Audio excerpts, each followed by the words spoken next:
me contacte parce qu'elle a un problème pour gérer la marche en laisse avec son Jack Russell. Ce chien tire à droite, à gauche, passe devant elle au risque de la faire tomber, bref, il faut intervenir avant qu'il y ait un accident. Nous prenons rendez-vous, lorsque j'arrive on discute quelques instants et je lui demande de descendre de l'appartement de manière à ce que l'on puisse voir ce qui se passe sur le terrain. Et là le chien a une marche qui est complètement normale, en tout cas tout à fait convenable, c'est-à-dire qu'il marche à côté d'elle, sans que ce soit trop strict non plus, mais à côté d'elle sans tirer sur sa laisse, les quelques fois où la laisse va se tendre un peu, elle le rappelle en douceur, il revient de suite, il est récompensé d'une façon tout à fait correcte, il la regarde, bref, en soi, pas grand-chose à faire, et même à me demander ce que je suis en train de faire là, tout simplement.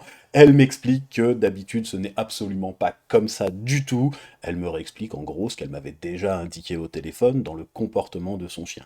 Alors je la rassure parce que c'est quelque chose qui est à peu près normal, c'est-à-dire que quand nous sommes sur place, eh bien nous sommes un élément étranger au système, nous sommes donc un élément qui va le perturber, positivement ou négativement, mais nous sommes un élément qui va perturber le système et les habitudes déjà mises en place.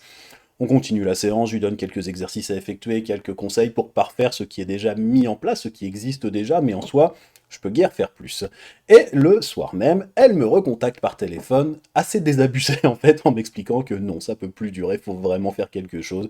Il recommence, il a manqué de la faire tomber, bref, il faut intervenir. Donc, on reprend rendez-vous pour le lendemain matin, je lui dis que je vais la caler entre deux rendez-vous, ça durera 15-20 minutes, ça va aller assez vite, mais il faut que j'essaie de voir ce qui se passe. Après tout, j'ai pu passer à côté d'une information qui aurait une importance assez capitale.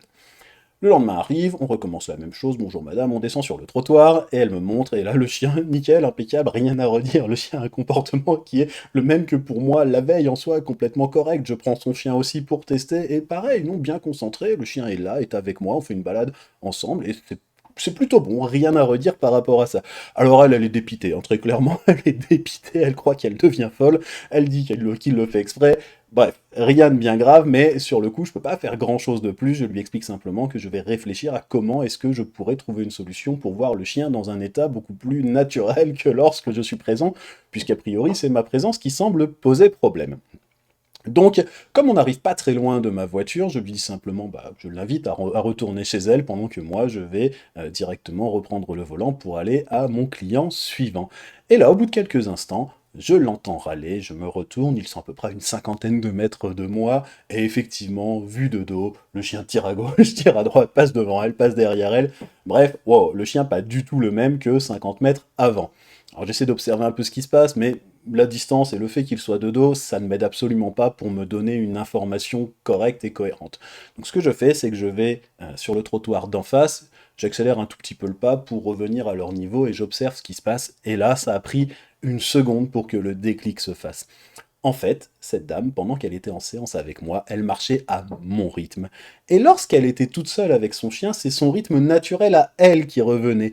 Et entre nous, son rythme naturel à elle, c'était à peu près celui d'une tortue à trois pattes. C'était d'une lenteur extrême. Ce qui fait que le chien, lui, cherchait à aller beaucoup plus vite, cherchait à respecter beaucoup plus son rythme à lui, et du coup, arrivait très rapidement en bout de laisse, à droite, à gauche, bref, il essayait de faire plus de pas et d'avoir plus de vitesse que ce qu'elle pouvait lui proposer. Il ne faut pas oublier qu'un chien, le rythme de croisière, de marche moyen d'un chien, c'est entre 2 et 3 fois plus rapide que celui d'un humain. Elle, en plus, c'est un humain qui marchait vraiment lentement. Donc souvenez-vous, quand vous faites une marche en laisse, quand vous apprenez une marche en laisse, il y a deux points extrêmement importants à ne pas oublier. Pour que le chien reste concentré sur vous, vous devez être dynamique et avoir un rythme de marche qui soit le plus en adéquation possible avec celui du chien dont vous partagez la balade.